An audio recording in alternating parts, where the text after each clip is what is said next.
안녕하세요. 원영석 변호사입니다. 오늘은 중대재해처벌법과 관련해서 기업 CEO와 CSO, 그러니까 최고안전 책임자의 책임을 가르는 굉장히 중요한 판결이 최근에 선고돼서 소개해 드리고자 합니다.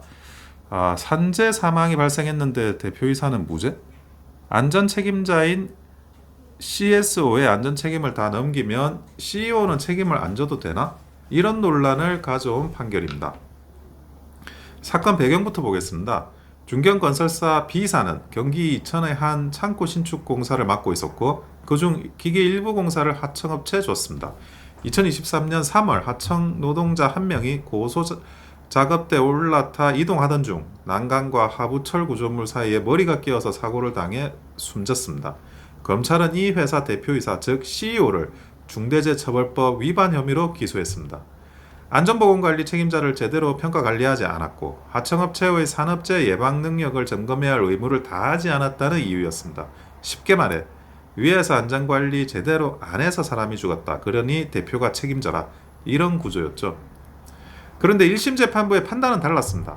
수원지방법원 여주지원 형사부에서 대표이사에게 무죄, 함께 기소된 CSO에게는 징역 1년에 집행유예 2년을 선고를 했습니다. 왜 이런 결론이 나왔을까요? 이 회사는 2022년 SEQ 즉 안전환경 품질을 담당하는 실을 새로 만들고 SEQ 실장인 CSO에게 안전보건 업무를 전부 이관합니다. 재판부는 다음과 같은 점을 중요하게 봤습니다. CSO가 안전보건 업무에 대한 전결권을 가지고 있었고 안전보건 관련해서는 CEO의 결재나 지시를 받지 않고 CSO가 독자적으로 결정했다. CSO는 사내 이사이자 CEO보다 안전관리 경력이 더 긴 임원급 책임자였다. 그래서 법원은 이 회사의 안전보건에 관한 실질적인 경영 책임자는 CSO다라고 판단을 한 거죠. 중대재해처벌법이 말하는 경영 책임자에 이 바로 CSO가 들어가고 이 경우에는 대표이사를 경영 책임자로 보기 어렵다는 겁니다. 이 판결이 사실은 크게 주목받을 수밖에 없는데요. 중대재해처벌법 2조 9호는 경영 책임자를 사업을 대표하고 총괄하는 사람 또는 이에 준하는 안전보건 업무를 담당하는 사람이라고 정의합니다.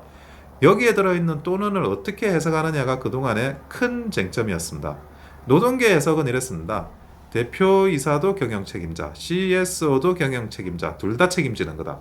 그러나 이번 판결은 달랐던 거죠. 경영 책임자를 선택적으로 볼 수 있고 이 회사처럼 안전보건 전결권을 가진 CSO가 있다면 그 CSO만 경영 책임자라고 봐야 된다는 겁니다. 이게 바로 CEO의 면책 가능성을 처음으로 법원이 공식 인정한 판례라는 점에서 굉장히 큰 의미를 갖습니다. 그래서 법조계에서는 이제 기업들이 CSO를 임원급으로 선임하고 안전보건을 분리하는 움직임이 훨씬 빨라질 거라는 전망도 나오고 있습니다. 이와 같은 판결에 준해서 앞으로 첫 번째 변화는 CSO 제도가 활성화될 가능성이 높다는 겁니다. 그동안 일부 기업에서는 CSO를 세우면 오히려 책임자가 하나 더 늘어나는 거 아니냐, 괜히 처벌 대상만 늘어나는 거 아니냐의 우려가 있었는데 이번 판결로 중대처벌법상의 책임도 CSO가 주로 지게 된다라는 시그널이 생긴 거죠.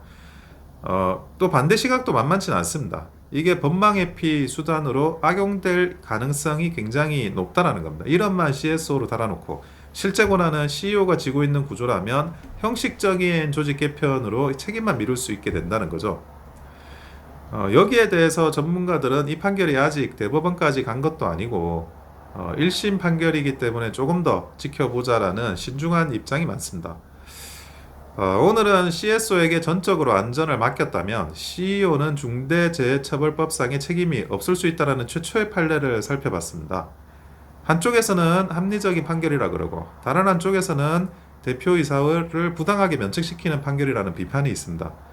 이 상황에 대해서 앞으로 상급심, 대법원에서 어떤 판결을 할지에 대해 각별히 주의 깊게 살펴봐야 될 거라고 보여집니다. 이상 원영석 변호사였습니다. 좋아요와 구독은 큰 힘이 됩니다. 감사합니다.